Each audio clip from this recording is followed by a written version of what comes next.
Merkley, I mean, for those senators who are most concerned that changing the rules or alleviating the rules will make the Senate less deliberative, not more deliberative, what's your response to It's that? absolutely impossible to make the Senate any less deliberative than it is at this moment.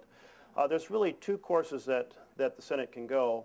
One is in the direction that Harkin has proposed, which is to say, let's leave plenty of time for deliberation, but then we will steadily reduce the number that are needed to end debate and have a final vote, so that deliberation does not become the foe or the counterpart to paralysis.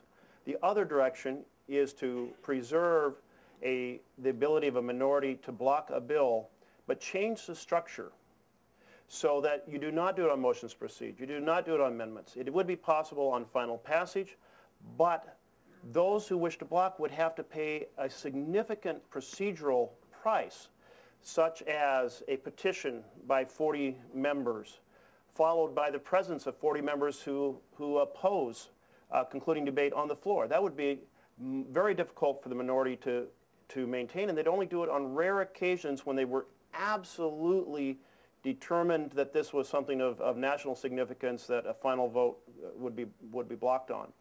We'd see it on rare occasions, which I think is the way that it worked for some long amount of time. The key is that we have a significant debate next January. We should not be waiting to have more sessions, more two-year Congresses that are dysfunctional in this manner. And I think we can see that as you try to go from a majority to a supermajority, legislation gets worse, not better. And when I became Speaker with 31 out of 60 members in my party. The first instinct of the minority, which had been in power for 16 previous years, was to say, well, let's just block everything that the new leadership does to show they're incompetent. That was their first instinct.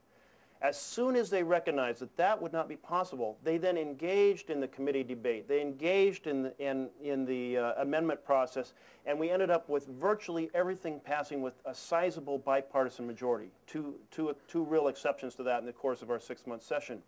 And so I think we want a process that does not say to the minority leader, make your mark by stopping democracy in its tracks. And I want to add that this isn't just about the Senate and legislation. This is about judiciary and the executive branches, because we are unable to confirm the nominations for the courts. We're unable to confirm the nominations for the president's team. And that is outrageous that the Senate, in its role of consulting and confirming, is basically damaging the other two branches of government.